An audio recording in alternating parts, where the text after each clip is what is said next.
बिस्मिल्लाहिर्रहमानिर्रहीम। अस्सलाम वालेकुम। My name is Tuba Zulfiqar and I am your biology teacher. और आज हम डिस्कस करेंगे कुछ रेस्पिरेटरी डिजीज़। सबसे पहली रेस्पिरेटरी डिसऑर्डर या रेस्पिरेटरी डिजीज़ है ब्रोंकाइटिस। हम लोगों ने देखा था जब हम लोगों ने एयर पैसेजवे डिस्कस कर रहे थे और हम लोग पढ़ रहे थे लंग्स किस तरह वर्क करते हैं और एयर पैसेजवे किस तरह वर्क करता है, तो हमने उसमें डिफरेंट पार्ट्स पढ़े थे जो इन्वॉल्व होते हैं ब्रीदिंग में। अब सबसे पहली जो प्रॉब्लम आ रही है यहाँ पे वो है ब्रोंकाइटिस में। ब्रोंकाइटिस हम लोगों ने देखा था कि यहाँ पे हम लोगों के पास ब्रांच जब जो हमारी डक्ट है वो डिवाइड हो जाती है दोनों लंग्स में, तो उसको हम लोग ट्रैकिया जब हमारा डिवाइड हो जाता है दोनों लंग्स में, तो वो जो डिवीजन होती है उसको वो ब्रोंकस, सिंगल जो होगा वो ब्रोंकस, और जो दोनों लंग्स को हम प्लूरल पढ़ेंगे वो ब्रोंकाई, और उसके आगे हमारे पास आते हैं ब्रोंकियोल्स। बेसिकली ब्रोंकाइटिस में क्या हो रहा होता है कि ये जो ब्रोंकाई है या ब्रोंकियोल्स हैं ये इन्फ्लेमेट हो जाते हैं, यानी कि इनमें सोजिश आ जाती है। फिर क्या होगा कि वहाँ पे हम लोगों ने देखा था कि जो भी हमारा रेस्पिरेटरी इसका ब्रीदिंग सिस्टम का पार्ट है, हमारे रेस्पिरेटरी ट्रैक है, उसके अंदर हमारे पास जो है लाइनिंग होती है, म्यूकस लाइनिंग, जो हमारी एयर को वार्म रखता है और वहाँ पे कोलैप्स वगैरह नहीं होने देता। तो यहाँ पे क्या होगा कि वहाँ म्यूकस जो ग्लैंड्स हैं या सिक्रीटरी ग्लैंड्स हैं, यहाँ इस केस में ये होगा कि उस म्यूकस की एक्सेसिव सिक्रीशन हो जाएगी, यानी कि वो ज़रूरत से ज़्यादा अमाउंट में प्रोड्यूस हो जाएगा, जिसकी वजह से जो ये वॉल्स हैं ये स्वेल हो जाएंगी। जब ये वॉल्स स्वेल होंगी तो ऑब्वियसली कि ये जो इनका साइज़ है या इनका ये जो पैसेज है ये नैरो हो जाएगा, सिकुड़ जाएंगी ये, जिसकी वजह से क्या होगा कि सांस लेने में प्रॉब्लम होगी। फिर क्या होता है, दो टाइप्स के आपके पास ब्रोंकाइटिस डिजीज़ जो है वो डिसऑर्डर जो है वो हो सकता है। एक होता है एक्यूट और एक होता है क्रोनिक। एक्यूट क्या होता है, ऐसे डिसऑर्डर जो 2 वीक्स तक रहे और उसके बाद हम लोग जब यूज़ करें मेडिसिन वगैरह तो वो ठीक हो जाए। लेकिन जो क्रोनिक होता है वो बहुत सीवियर कंडीशन होती है और वो जो है 2 मंथ्स टू 2 ईयर्स, यानी कि मंथ्स से ईयर्स तक लग सकते हैं उसको दोबारा से क्योर होने के लिए। इसके कॉज क्या हो सकती है, या मतलब ब्रोंकाइटिस किस तरह कॉज हो सकता है। वायरस कॉज कर सकता है इसको, बैक्टीरिया, और एक्सपोजर टू केमिकल इरिटेंट्स। अब आप लोगों को पता है कि पाकिस्तान में जो रेस्पिरेटरी डिसऑर्डर्स है ना, इनकी परसेंटेज बहुत रैपिडली इंक्रीज़ कर रही है। उसकी वजह ये है कि हमारे जो एनवायरनमेंट है इसमें पोल्यूशन जो है वो डे बाय डे इंक्रीज़ होती जा रही है, जिसकी वजह से डिफरेंट रेस्पिरेटरी डिसऑर्डर्स जो हैं वो कॉज हो रहे हैं। यहाँ पे हमारे पास एक्सपोजर टू केमिकल इरिटेंट्स, यानी कि अगर हम लोग कहीं पे ऐसी जगह पे काम कर रहे हैं जहाँ पे केमिकल्स का बहुत ज़्यादा यूज़ हो रहा है, या हमारे जो एटमॉस्फेयर है उसमें कहीं से कोई केमिकल जो है वो बहुत ज़्यादा मिक्स हो गया है, तो उसकी वजह से क्या हो सकता है, ब्रोंकाइटिस। अब इसके सिम्टम्स में क्या है, इसमें कफ फील होगी आपको, माइल्ड विजिंग का मतलब है कि जब आप सांस लेंगे ना तो आपको विसल लाइक साउंड, यानी कि जैसे सीटी की आवाज़ नहीं होती, इस तरह आप लोगों को फील होगा।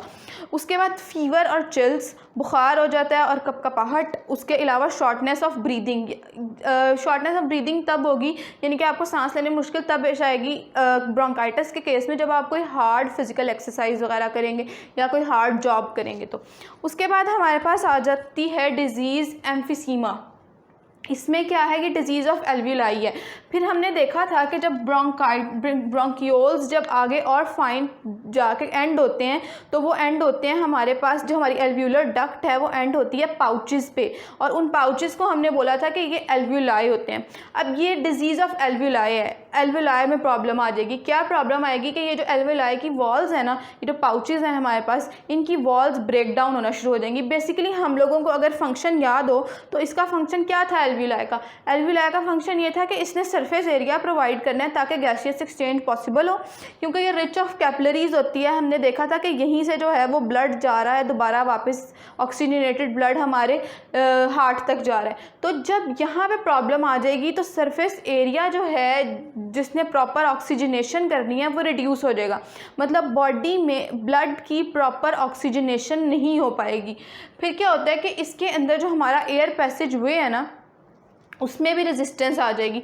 उसके अलावा लंग 50 to 70% जो लंग टिश्यूज़ है ना, बेसिकली यही जो है एल्व्यूलाई मिलके ही वॉल बना रहा है ना, टिश्यू बना रहा है, लंग टिश्यूज़ बना रहा है। तो इसके अंदर भी क्या होगा कि इसकी ब्रेकडाउन शुरू हो जाएगी। फिर जब ये सब कुछ, जब एल्व्यूलाई ही प्रेजेंट नहीं होगा, उसके अंदर वो सिकुड़ जाएगा या उसके अंदर कोई प्रॉब्लम आ जाएगी, तो हमारे पास सरफेस एरिया ही नहीं होगा गैसियस एक्सचेंज के लिए।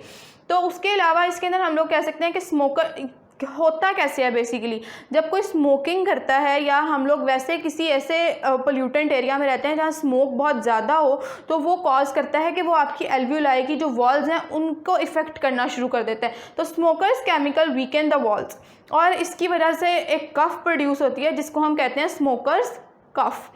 इसके सिम्टम्स क्या है? इसमें भी शॉर्टनिंग ऑफ ब्रीथ, आप लोगों को सांस लेने में मुश्किल होती है जिन लोगों को एम्फीसीमा होता है। उसके अलावा फटीग, थकावट महसूस होती है, और डिफरेंट और इन्फेक्शंस हो सकते हैं। और उसके अलावा लॉस ऑफ वेट, यानी कि वज़न में तेज़ी से कमी आती है। और एक ये कॉमन डिजीज़ है जो आप लोग भी फेमिलियर होंगे, जिससे निमोनिया। निमोनिया में क्या होता है कि आपके जो दोनों लंग्स हैं ना वो इफ़ेक्ट होते हैं, उनमें इन्फेक्शन हो जाता है। उनमें कैसे इन्फेक्शन होता है वो देखते हैं। अगर एक लंग में इन्फेक्शन हुआ तो सिंपली हम उसको कहेंगे कि ये निमोनिया है, लेकिन अगर दोनों लंग्स इफेक्ट हो जाते हैं तो उसको कहते हैं डबल निमोनिया। इसको बेसिकली कॉज करता है एक बैक्टीरिया जिसका नाम है स्ट्रेप्टोकोकस निमोनिया। इसने क्या करना है, इसने और दूसरे वायरस और फंगल इन्फेक्शन की वजह से भी निमोनिया हो सकता है। ये एक ऑर्गेनिज्म, जो भी पॉजिटिव ऑर्गेनिज्म होगा, पॉजिटिव ऑर्गेनिज्म मतलब वायरस है, बैक्टीरिया है या फंगल, कोई भी फंगस है जो इसको कॉज करवा रही है निमोनिया का, उसने क्या करना है, उसने एल्व्यूलाई की वॉल्स में जाके रहना शुरू कर दे। सबसे पहले एंट्री लेनी है, उसने एंटर हो जाना है एल्व्यूलाई में। एल्व्यूलाई में एंटर होने के बाद उसने अपने आप को इंक्रीज़ करना शुरू हो जाना है, यानी कि उस बैक्टीरिया, उस वायरस की वहाँ पे प्रोडक्शन स्टार्ट हो जानी है। जब वहाँ पे वायरस या उसकी प्रोडक्शन होगी बैक्टीरिया की, तो लंग्स के जो टिश्यूज़ हैं, मैंने आप लोगों को पहले भी बताया कि जो एल्व्यूलाई है बेसिकली यही लंग्स के टिश्यू की फॉर्मेशन कर रहा है। तो क्या होगा कि जो लंग्स के टिश्यू हैं वो क्या होंगे, उनके ब्रेक डाउन होना शुरू हो जाएंगे, या फिर वहाँ पे जब बैक्टीरिया इतनी देर रहेगा तो वहाँ पे वो पस या फिर वाटरी फ्लड क्रिएट कर देगा। तो वो जो हमारे एल्व्यूलाई हैं या हमारे लंग्स के टिश्यूज़ हैं वहाँ पे पस पड़ जाएगी, और वहाँ पे पस क्रिएट हो जाएगी, जिसकी वजह से हाई फीवर हो सकता है, शिवरिंग और कफ प्रोड्यूस होगी, खांसी आएगी। लेकिन हम उसको सेप्टम के साथ, यानी कि सेप्टम प्रोडक्शन के साथ, मतलब बलगमी खांसी जिसको हम कहते हैं, क्योंकि अब हम निमोनिया की वजह से, स्ट्रेप्टोकोकस निमोनिया या वायरस की वजह से पस क्रिएट हो चुकी है लंग्स में। दूसरा, चेंज इन कलर, डस्की। अब मैंने कहा था, आप लोगों को पहले भी बताया कि जो एल्व्यूलाई हैं यहाँ पे ऑक्सीजनेशन हो रही है, मतलब गैसियस एक्सचेंज हो रही है प्रॉपर, कार्बन डाइऑक्साइड और ऑक्सीजन, और फिर ऑक्सीजनेटेड ब्लड दोबारा आपके हार्ट तक जा रहा है। तो जब ये प्रॉपर फंक्शनिंग नहीं करेगा तो डस्की पेल हो जाएगा कलर, पीलापन आ जाएगा रंगत में। क्यों आता है वो? Due to poor oxygenation. और हम लोग इसको ट्रीटमेंट कैसे कर सकते हैं? हम लोग जो निमोनिया है, स्ट्रेप्टोकोकस निमोनिया, उसके अगेंस्ट वैक्सीन यूज़ करके और एंटीबायोटिक्स यूज़ करके इस डिज़ीज़ के अगेंस्ट। हमारी जो नेक्स्ट रेस्पिरेटरी डिसऑर्डर्स हैं उसमें हमारे पास आता है अस्थमा।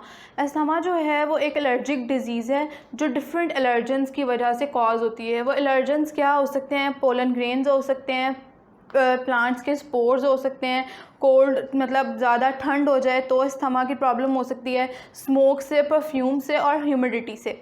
बेसिकली इसमें क्या होता है कि हमारे पास जो ब्रोंकाई और ब्रोंक्यूल्स हैं ना वो सेंसिटिव हो जाते हैं, ज़्यादा सेंसिटिव हो जाते हैं। उसकी वजह से क्या होता है कि जैसे ही एक्सपोजर होता है किसी भी एलर्जन के साथ, तो जो हमारा पूरा एयर पैसेज वे है ना वो कॉन्ट्रैक्ट हो जाता है।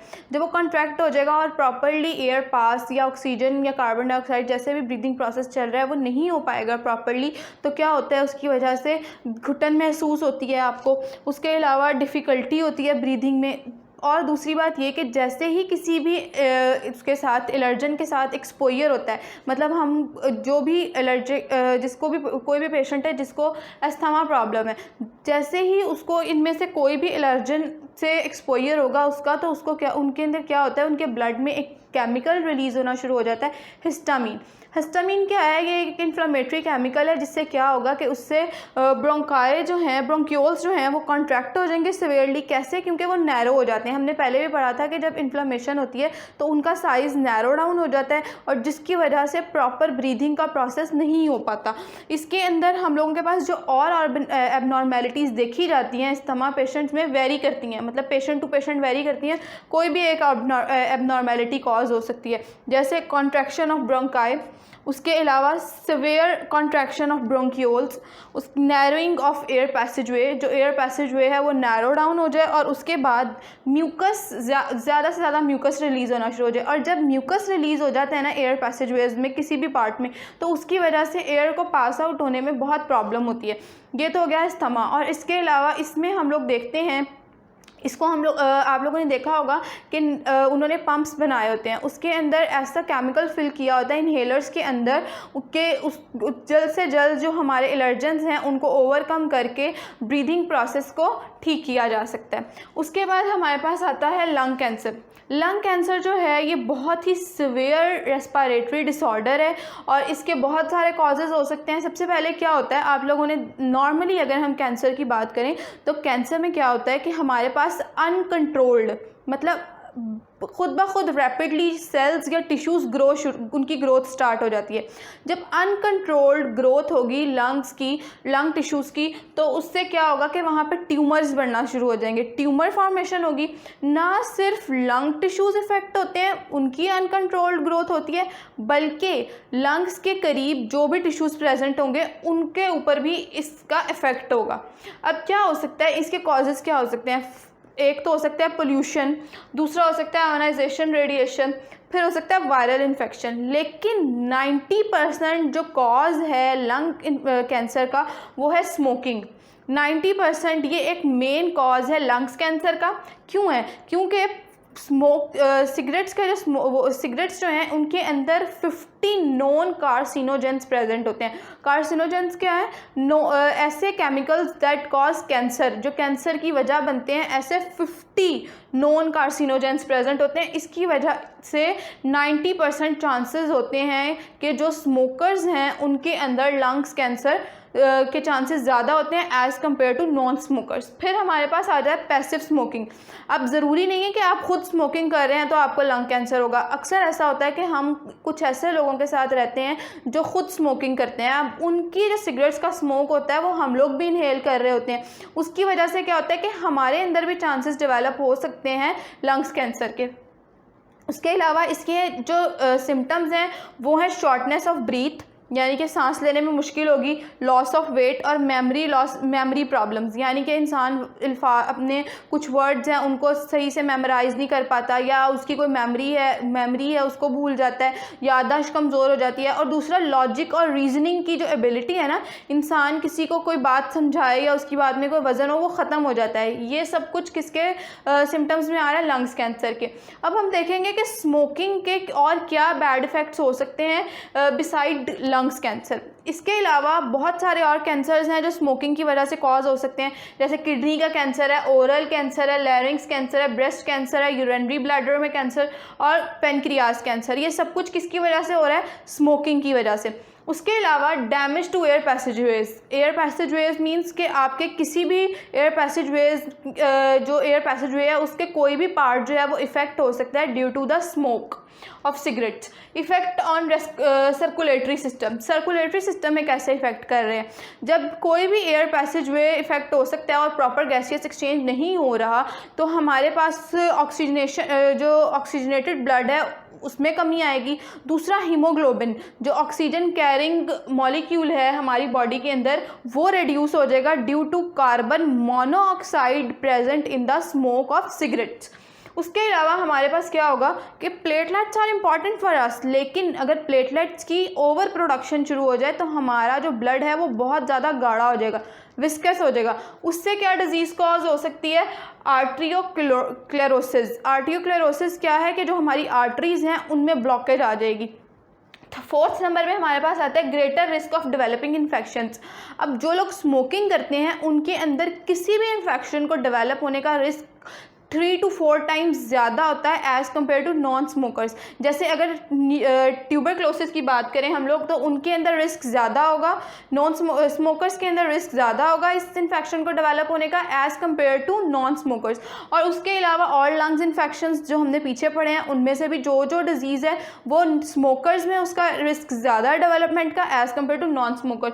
और इसके बाद हमारे पास आता है weakening and staining of teeth, यानी कि जो लोग स्मोकिंग करते हैं उनके जो टीथ लॉस एक एज होती है जब दांत ने गिरना ही गिरना है दांतों ने, लेकिन उनके अंदर वो रेट ज़्यादा होता है कि वो टाइम से पहले उनके दांत कमज़ोर हो जाते हैं, स्टेनिंग स्टार्ट हो जाती है as compare to non smokers. आज का हमारा लेक्चर यहीं ख़त्म होता है और आप लोगों का बायो का 10th क्लास का फर्स्ट चैप्टर भी यहीं ख़त्म होता है। वीडियो को लाइक कीजिएगा, चैनल को सब्सक्राइब करें, बेल आइकन को प्रेस करें, और अगर कोई भी क्वेश्चन पूरे चैप्टर में समझ ना आए तो कमेंट बॉक्स में कमेंट करके पूछिए। Thank you.